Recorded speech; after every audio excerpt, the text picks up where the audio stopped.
I, 58, stood at the lectern, the polished wood cold beneath my trembling hands. The church was full. It was a testament to the life my wife, Eleanor, had lived. She had touched so many people. Friends, family, and colleagues filled every pew. Their faces were a blur of sorrow and sympathy. My own grief was a heavy cloak, suffocating me. It had only been a week since she was gone, but it felt like a lifetime. I looked down at the eulogy I had written. The words felt small and inadequate. How could I summarize 35 years of love and life in just a few minutes? I cleared my throat, ready to begin. My eyes found my son, Leo, in the front row. He was 32. He sat beside his sister, Sarah. But his attention was not on me. He was leaning slightly towards Clara, a woman who sat on his other side. She was supposedly a dear friend of Eleanor's from her charity work. I had only met her a few times. She looked distraught, dabbing at her eyes with a tissue. Leo caught my eye. He gave a tiny, almost imperceptible nod towards the lectern, then glanced at his watch. My heart stuttered. A watch. At his mother's funeral.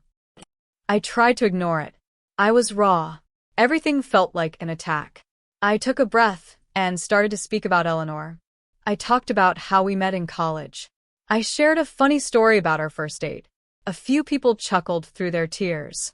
I spoke of her kindness, her fierce loyalty, her laugh that could fill a room. My voice cracked. I paused to compose myself. In that small silence, I heard a whisper.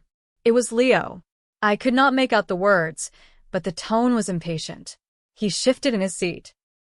He leaned towards me, his voice a low hiss that carried in the hushed church. Dad, can you hurry the eulogy? People are waiting. The words hit me like a physical blow. Hurry the eulogy. My mind went blank. I stared at him, unable to process the cruelty of it. He wanted me to rush through my final goodbye to his mother, the woman who had adored him, who had always called him her greatest achievement. My grief curdled into something else. It was a cold, sharp anger. I looked past him, at Clara. She was looking down at her hands, her shoulders tense. She knew he was being disrespectful. And she did nothing. She was complicit in his impatience. That was the moment. The signal Eleanor had told me to watch for. My hand went to the inside pocket of my suit jacket. It was not my eulogy I clutched, but a different piece of paper. It was a letter. A letter Eleanor had left for me. Her instructions had been clear. Only read this if he shows you his true heart, she had written in the note that accompanied it. If he shows you that my passing is an inconvenience, not a heartbreak, Leo had just shown me his heart. And it was black. I unfolded the letter. The paper was crisp. Her handwriting, usually so elegant, was a little shaky at the end. I looked out at the mourners. I looked at my daughter, Sarah, whose face was etched with confusion and pain. Then I looked back at Leo. His eyes widened slightly as he saw the different paper in my hand. A flicker of something, maybe fear, crossed his face. I am here to honor my wife, Eleanor. I am here to tell you about the woman she was.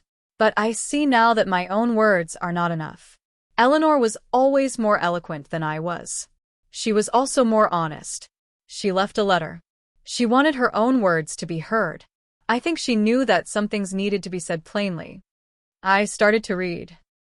My dearest friends, my beloved family, if my husband is reading this, it is because my son, Leo, has failed his final test. He has shown that his heart is not with his grieving family, but somewhere else entirely. He is in a hurry to move on. I want to tell you why. The church was utterly silent. You could have heard a pin drop. Leo's face was ashen. Clara looked like she was about to be sick. My voice did not shake as I continued to read Eleanor's words. I was no longer a grieving husband. I was a messenger. I was delivering her final, terrible truth. My journey with illness was a lonely one, but it was made lonelier by a betrayal I never could have imagined. It came from my own son, Leo, and it was aided by a woman I had welcomed into my home as a friend. A woman named Clara, who sits with him today, pretending to mourn me. Every eye in the church turned to Leo and Clara. Their performance of grief had shattered. They were exposed, sitting under the harsh light of Eleanor's final words. I felt a grim satisfaction. This was not revenge. It was justice. It was for Eleanor. After the funeral, our home felt cavernous and empty. The sympathy cards and flower arrangements were a constant reminder of what I had lost. Sarah stayed with me for a few days. She moved through the house like a ghost, her eyes red-rimmed and hollow. We did not talk about the letter. The shock was too great, the implications too vast. We existed in a shared silence, each lost in our own private grief and horror. Leo had not come back to the house. He had vanished from the church after the reading, Clara trailing behind him like a shadow. My phone was filled with angry, incoherent text messages from him. I did not read them. I could not. A week after the funeral, I finally found the strength to go into Eleanor's study. It was just as she had left it. Her favorite shawl was draped over her reading chair. A half-finished crossword puzzle sat on the side table. Her scent, a faint mix of lavender and old books, still lingered in the air. The pain was so sharp it almost brought me to my knees. I sat in her chair, wrapped the shawl around my shoulders, and wept. I cried for the woman I had lost, for the happy memories that were now tainted, and for the son who had become a stranger. It was in that study that I found the box. Eleanor had mentioned it in the note she left with the letter. Everything you need to understand is in the tortoiseshell box in my study, she had written. Look for it behind my collection of poetry. I ran my fingers along the spines of the books she loved so much. Behind a row of worn paperbacks, I found it. It was a small, beautiful box, inlaid with mother of pearl. I had given it to her on our 10th anniversary. My hands trembled as I lifted the lid. Inside, there were no journals, no diaries. There were stacks of receipts, printed emails, and credit card statements. There was also a small, sealed envelope with my name on it. I opened it first. It was another letter from Eleanor, written in her familiar, elegant script. My love, it began. If you are reading this, then the worst has happened, and you have had to reveal the truth. I am so sorry. I am sorry for the pain this will cause you. I am sorry for taking away your happy memories of our son. I tried to protect you from it for as long as I could. I wanted you to remember him as the little boy who loved his mother, not the man who waited for her to die. I had to stop reading. A wave of nausea washed over me. Waited for her to die. The words were a punch to the gut. I took a deep breath and forced myself to continue. Clara came into our lives 6 months ago. She was charming. She was attentive. She seemed to genuinely care for me. She would visit me, bring me books, and listen to my stories for hours. I thought I had found a new friend, a daughter of the heart. I was a fool. She was never my friend. She was his. Leo brought her to me.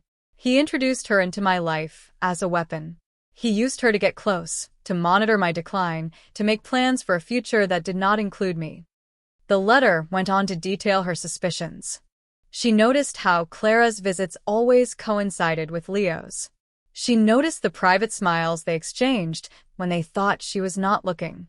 She heard the whispered conversations that stopped abruptly when she entered a room. Little things. Insignificant things. But they added up. The letter was just the beginning. The proof was in the box. I spent the rest of the day sifting through the evidence Eleanor had so meticulously collected. There were receipts from expensive restaurants in the city, places I knew Eleanor had not been to in years.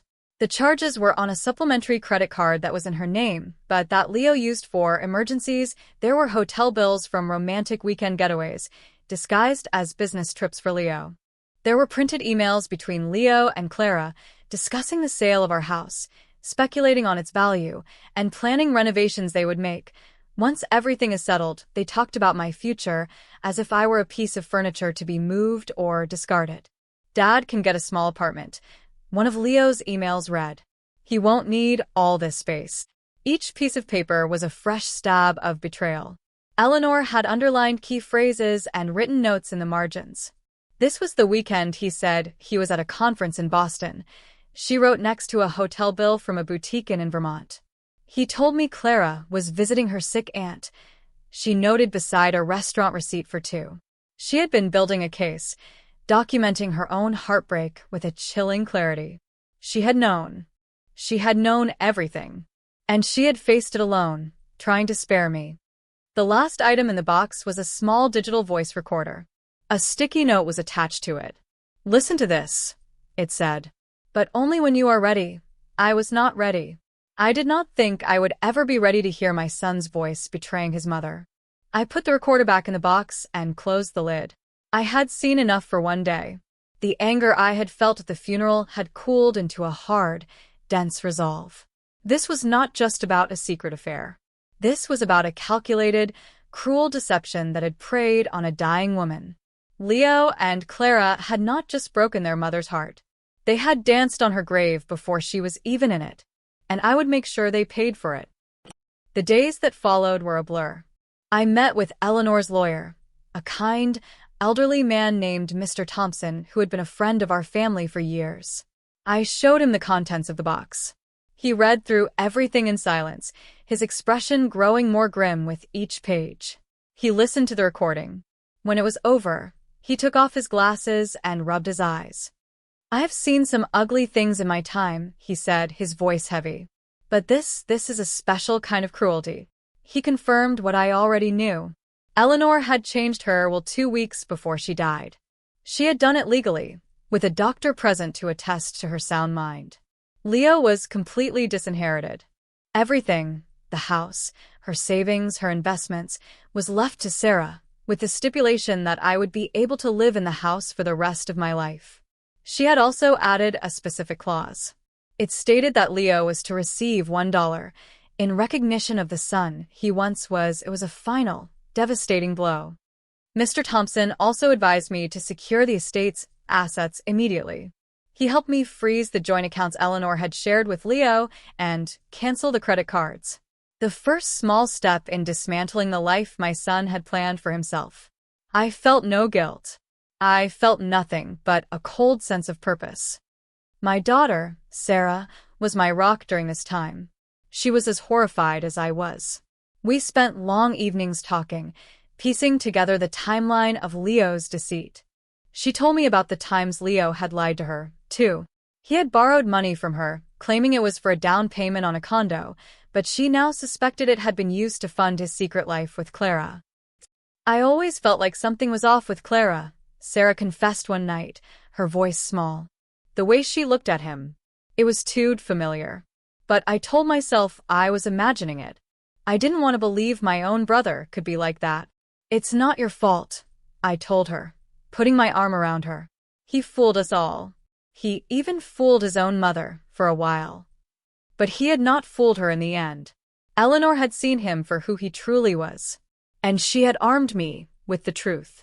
The public humiliation at the funeral was just the beginning. The real battle was yet to come. The will reading was scheduled for the following week. Leo would be there. He would come expecting to inherit half of his mother's considerable fortune. He would walk into that office a rich man in his own mind. He would walk out with nothing but a single dollar and the full weight of his shame. I was ready. I would not falter. I would do this for Eleanor. I would be her final act of love and protection. The day of the will reading was gray and overcast, the sky matching my mood.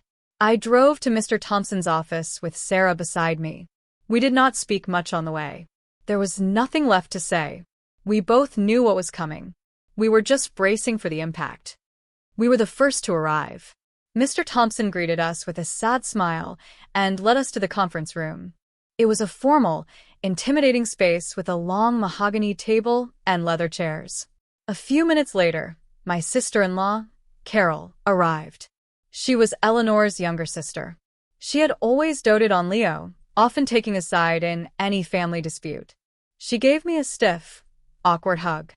"This is all just so awful," she said, her eyes avoiding mine. She was clearly uncomfortable after the scene at the funeral. She did not know the whole story yet, only what she had heard from Eleanor's letter. "It is," I agreed, offering no further explanation. I wanted her to hear the full truth from the official source. Then Leo arrived. He did not come alone. Clara was with him. My jaw tightened. The audacity of the man, to bring his mistress to his mother's while reading. He looked terrible. His face was pale and drawn, with dark circles under his eyes. He had lost weight. He looked haunted. Good. Clara stood behind him, her hand on his arm, as if to support him. She was dressed in black, a caricature of a mourner. She did not look at me or Sarah. She stared at a point on the wall just above my head. "Dad," Leo said, his voice hoarse. "We need to talk." "There is nothing to talk about, Leo," I said, my voice cold and even. "You have to listen to me," he pleaded. "You don't understand." "Oh, I understand perfectly," I said. "I understand that you betrayed your mother in the most cruel way imaginable. I understand that you sat by her bed and planned your future with this woman while she was dying. I understand that you are not the son I raised." His face crumpled. "It wasn't like that," he stammered. "Save it, Leo," Sarah snapped, her voice sharp as glass. "Just save it." Mr. Thompson cleared his throat, calling the room to order. "If we could all please take a seat," he said, gesturing to the chairs.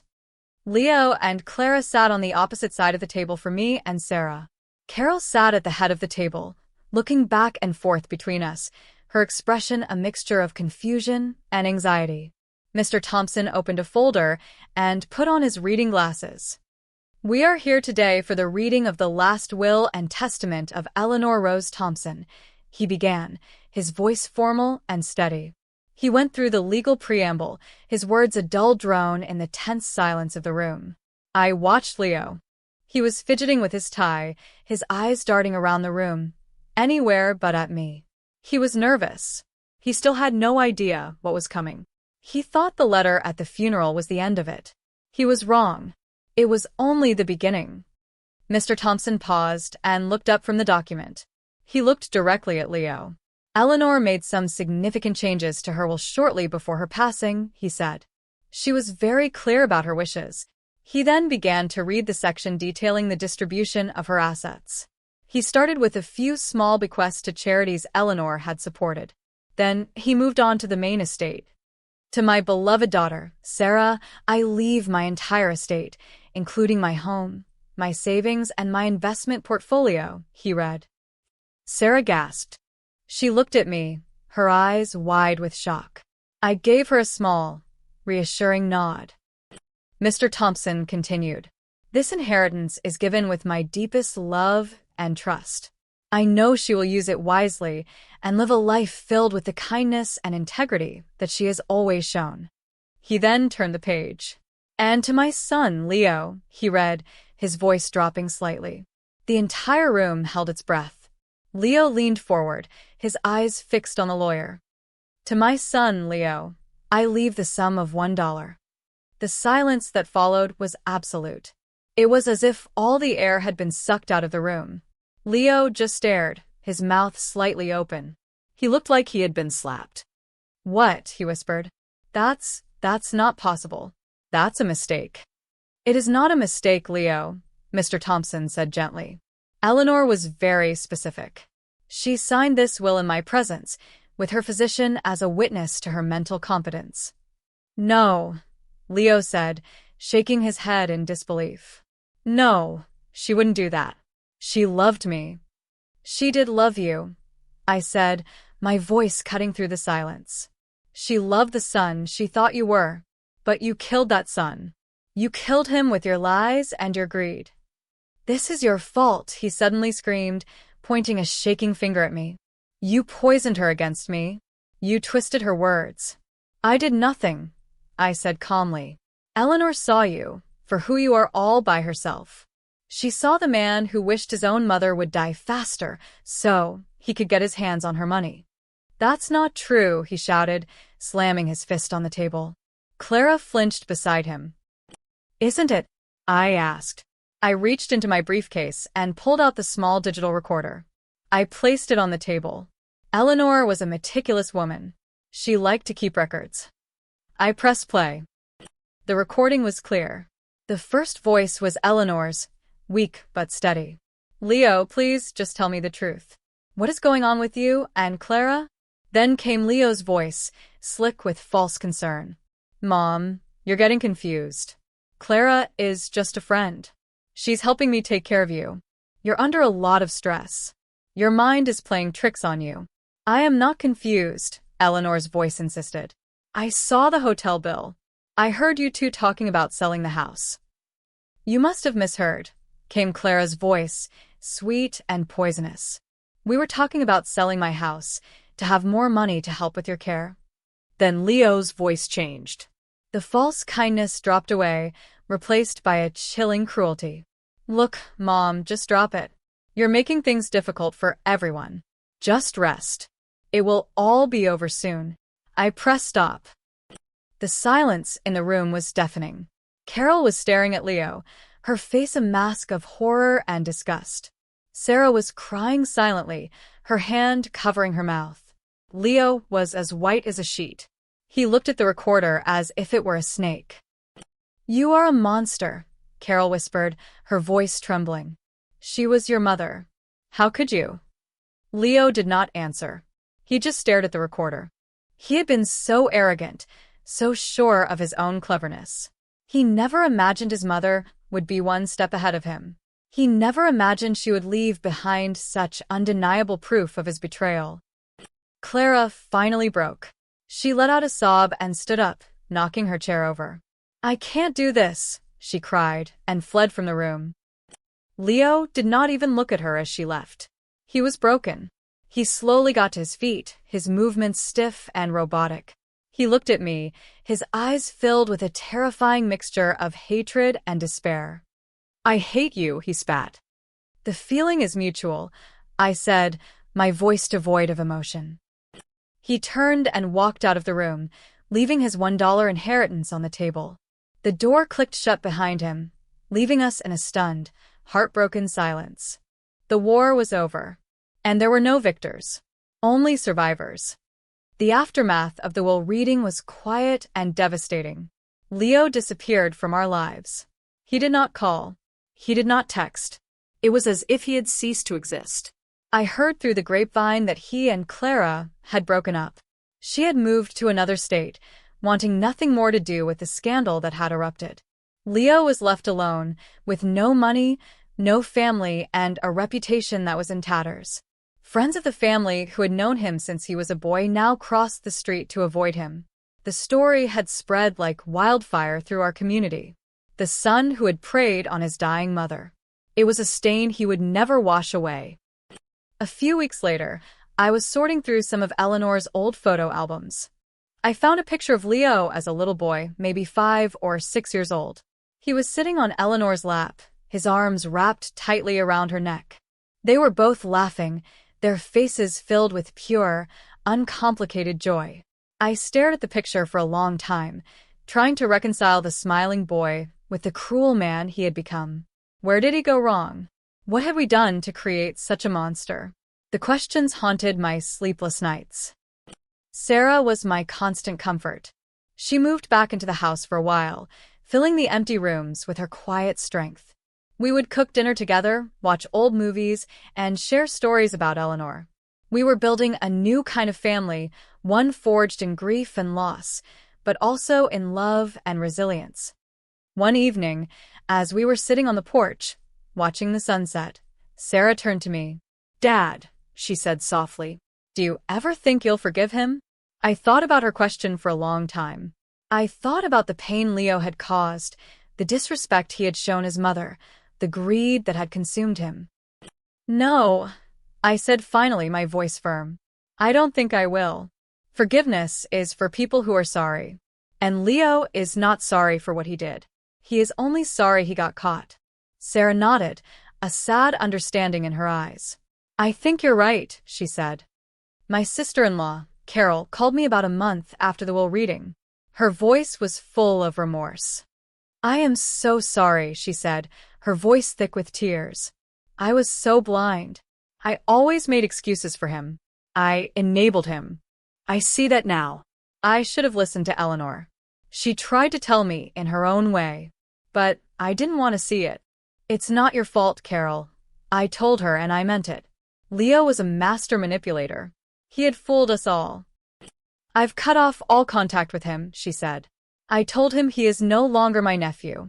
He is a disgrace to his mother's memory. Her words brought me a small measure of comfort. Leo was losing his allies, his safety nets.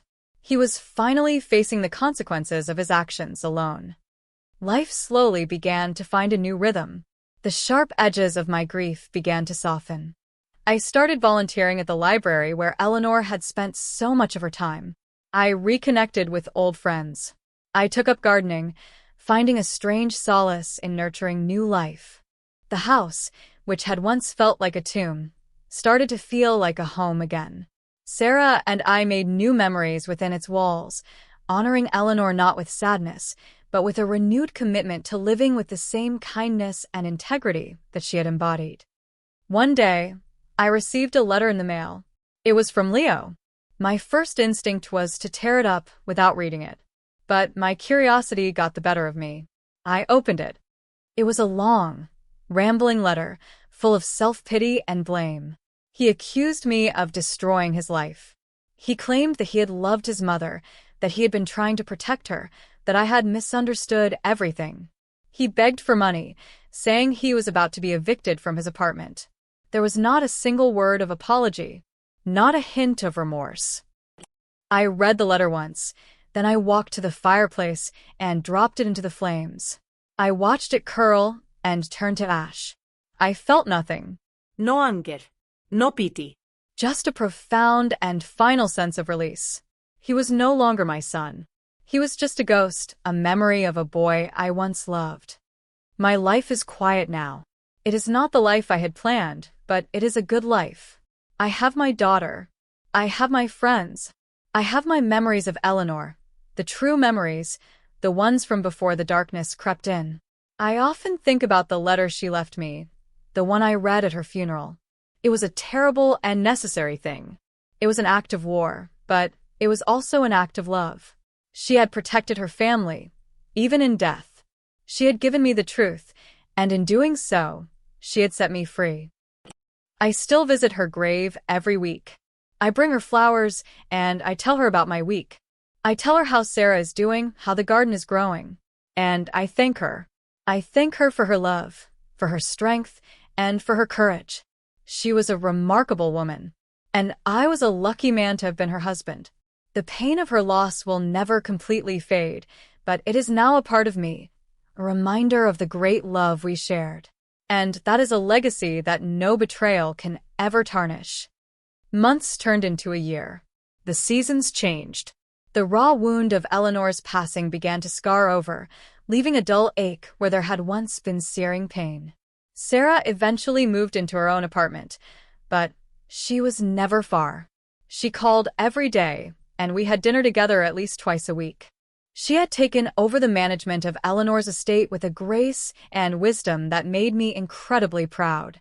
She donated a significant portion to the charities her mother had loved, and she set up a small foundation in Eleanor's name to support local artists. She was keeping her mother's spirit alive. I found a new routine. I had my coffee on the porch every morning, watching the birds in the garden Eleanor had planted. I joined a book club at the library. I even started taking a painting class, something I had always wanted to do, but never found the time for. I was not just surviving. I was living again. One afternoon, I was at the grocery store when I saw a familiar face in the checkout line. It was Clara. She looked different. The polished, confident woman I remembered was gone. She was thin, her hair was unkempt, and her eyes were tired. She saw me at the same time I saw her. A look of panic flashed across her face. She quickly paid for her items and hurried towards the exit. I did not know what came over me.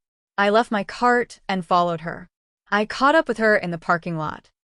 "Clara," I said. She jumped, startled. She turned to face me, her expression guarded. "What do you want?" she asked, her voice barely a whisper. "I just want to ask you one thing," I said. Why?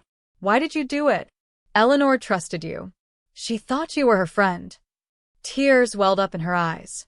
"I know," she said, her voice breaking. I know she did. And I was her friend, at first. I really liked her. She was so kind to me. So what changed? I asked, my voice hard. She looked down at her shoes. Leo, she said. It was always about Leo. He can be so persuasive. He told me he was miserable. He said you were controlling, that you and Eleanor had a terrible marriage. He painted this picture of himself as a victim, trapped in a toxic family. He said I was his only hope for happiness. I shook my head in disgust. And you believed him? I wanted to believe him, she said, her voice pleading. I loved him. Or I thought I did. He promised me everything. A new life, a future. He told me that once his mother was gone, we would have all the money we needed to start over. He made it sound like a rescue mission. Like we were saving him. You weren't saving him, I said, my voice cold. You were vultures, circling a dying woman. You stood by and watched him emotionally abuse his own mother. You helped him plan how to spend her money before she was even gone. You are just as guilty as he is. She started to sob, her shoulders shaking. I know, she cried. I know that now. I live with it every day. My life is ruined. I lost my job. My family won't speak to me. I have nothing. I see her face every time I close my eyes. I hear her voice. It was all a lie. He never loved me. He was just using me. The second the money was gone, he was gone too. I looked at her, a pathetic, broken woman, and I felt nothing. No pity. No sympathy. Just a vast, empty space where my anger used to be. You made your choices, Clara, I said quietly. Now you have to live with them. I turned and walked away, leaving her weeping in the parking lot. I did not look back. Seeing Clara, hearing her pathetic excuses, solidified something in my mind. It was not enough that they had lost the inheritance. It was not enough that they were socially ostracized. They had committed a crime. Not a legal crime, perhaps, but a moral one. They had conspired to manipulate and defraud a vulnerable, dying woman. And while the law might not be able to touch them, there were other forms of justice. I went back to Mr. Thompson. I told him about my encounter with Clara. I told him what she had said about Leo's lies, about their plans. There might be something we can do, he said, his expression thoughtful.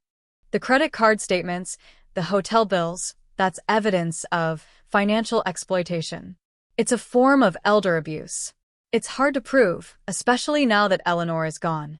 But it's not impossible. We decided to pursue it. It was not about the money.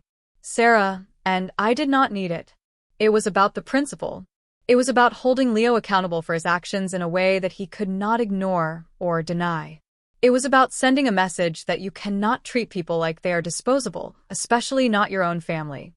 The legal process was long and arduous. It took months of depositions, of filing motions, of dealing with Leo's increasingly desperate and incompetent lawyers. He countersued, of course. He claimed that I had exerted undue influence over Eleanor, that I had forced her to change the will. He threw every piece of mud he could find, hoping something would stick. But we had the truth on our side. And we had the evidence, the receipts, the emails, and most damning of all, the recording. In the end, his lawsuit was dismissed. And our case against him for financial exploitation was successful. The judge ordered him to pay back every cent he had stolen from his mother's accounts, with interest. It was not a huge sum of money in the grand scheme of things, but it was another public humiliation, another legal declaration of his guilt. The day the final judgment was handed down, I felt a sense of closure that had been eluding me. I had done everything I could. I had honored Eleanor's memory. I had protected her legacy. I had ensured that her final days were not defined by the cruelty of her son, but by the strength of her love and the power of her truth. A few weeks later, Sarah and I established the Eleanor Thompson Foundation for the Arts. We used the money recovered from Leo, along with a portion of the inheritance, to create an endowment that would provide grants to emerging artists in our community for years to come. It was a fitting tribute to a woman who had spent her life appreciating and creating beauty. It was a way to turn something ugly into something beautiful, to create a legacy of hope and creativity out of the ashes of betrayal. I never saw Leo again. I heard he moved out of state, taking on a series of menial jobs, his dreams of a life of luxury and ease reduced to a daily struggle for survival. He was a ghost in my past, a cautionary tale about the corrosive power of greed and the ultimate emptiness of a life lived without integrity. My life is full now. It is filled with art and books and good friends. It is filled with the love of my daughter and the enduring memory of my wife. There are still days when the grief hits me with the force of a physical blow, but they are fewer and farther between. More often, I find myself smiling at a memory or feeling a sense of peace as I work in the garden she loved so much.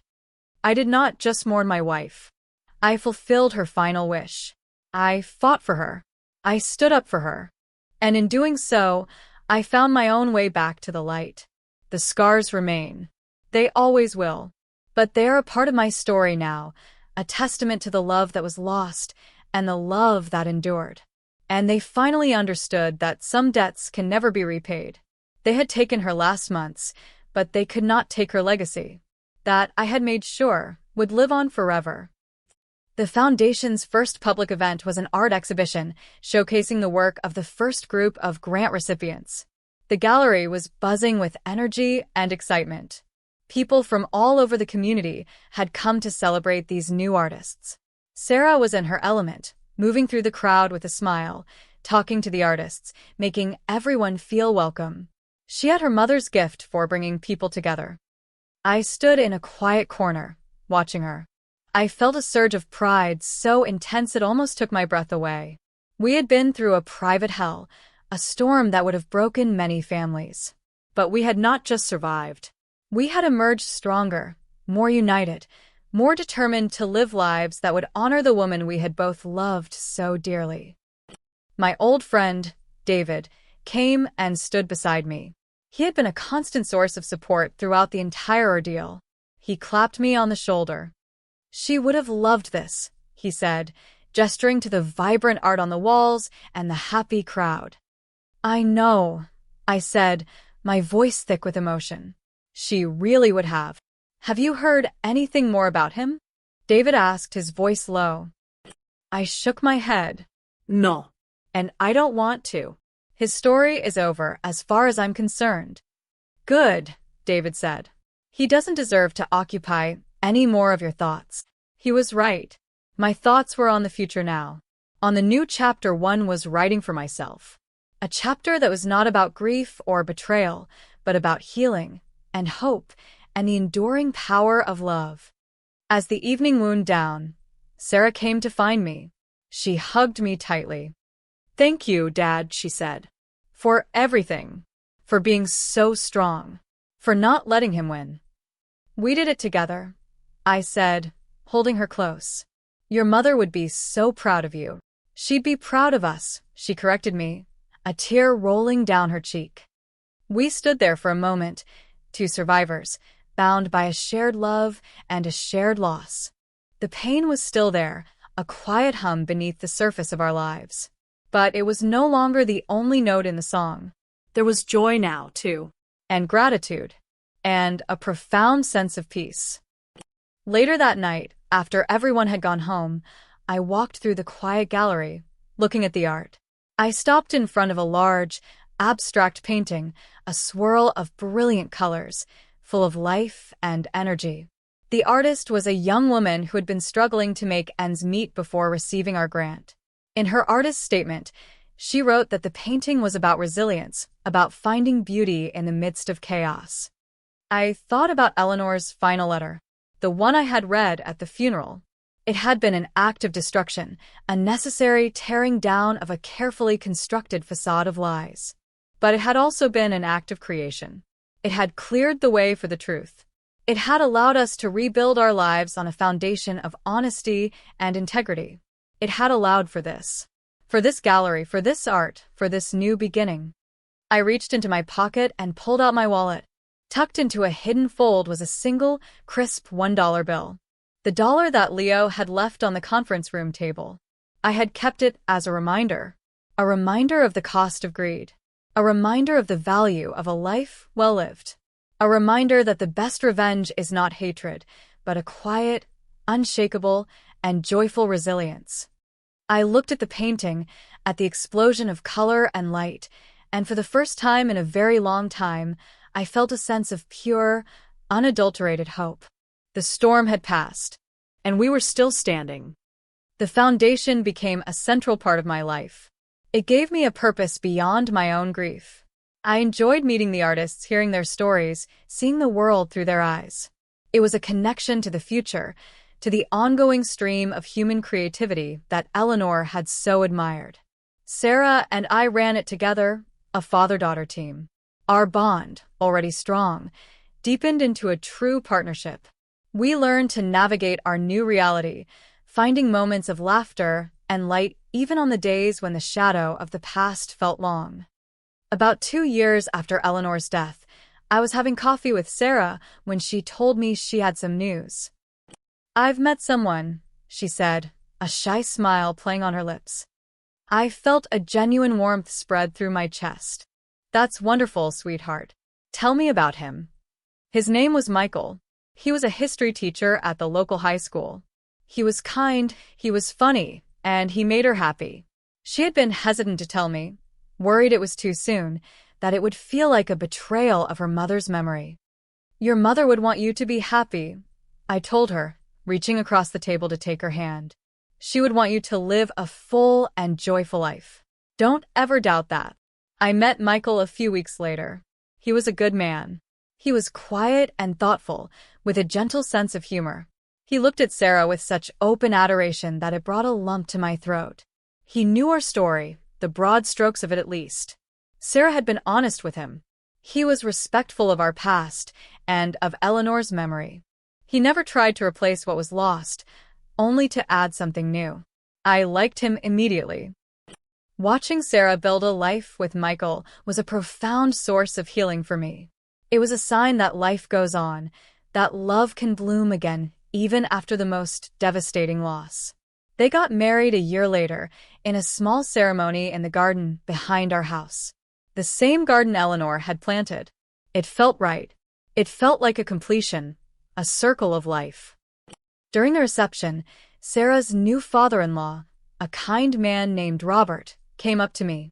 We chatted for a while, making the usual small talk between new in-laws. "You have a wonderful daughter," he said. "You've raised her well." "Her mother had a lot to do with that," I said with a smile. "I'm sure she did," he said. Then he hesitated. "Forgive me for asking, but I heard a little about your son. It must have been incredibly difficult." The mention of Leo was like a sudden chill on a warm day. I rarely thought of him anymore. He was a closed chapter, a book I had put away on a high shelf. "It was," I said simply, "but we got through it." "I can't imagine," Robert said, shaking his head. "To have a child turn out like that. It's a parent's worst nightmare." His words struck a chord deep inside me. For years, I had focused on Leo's betrayal, on his cruelty, on the injustice of it all.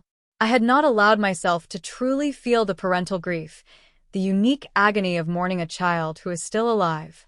The son I had raised, the boy I had taught to ride a bike and throw a baseball, was gone. He had been replaced by a stranger, a man I did not know and did not want to know. In that moment, standing in the garden filled with laughter and love, I finally allowed myself to mourn that loss. I realized then that my journey was not just about seeking justice for Eleanor. It was also about learning to let go. Letting go of the son I thought I had. Letting go of the future I had imagined for our family. Letting go of the anger that had sustained me for so long. Later that evening, after the party had wound down and Sarah and Michael had left for their honeymoon, I sat alone on the porch. The garden was lit with fairy lights, and the air was sweet with the scent of night-blooming jasmine. I thought about Leo. I did not feel anger anymore. I did not feel hatred. I just felt a profound and weary sadness. Sadness for the boy he had been, and for the man he had failed to become. I hoped, in a distant and detached way, that he would one day find some kind of peace. That he would learn to live with the ghosts he had created. But his journey was his own. It no longer had anything to do with me. My story was here, in this house, in this garden, with the memory of my wife and the love of my daughter. I had faced the darkest of betrayals, and I had come out the other side. I was scarred, yes. But I was not broken. I was a survivor. And I was at peace. The final, lingering unease had finally settled. The debt was paid. The story was over. And a new one was just beginning.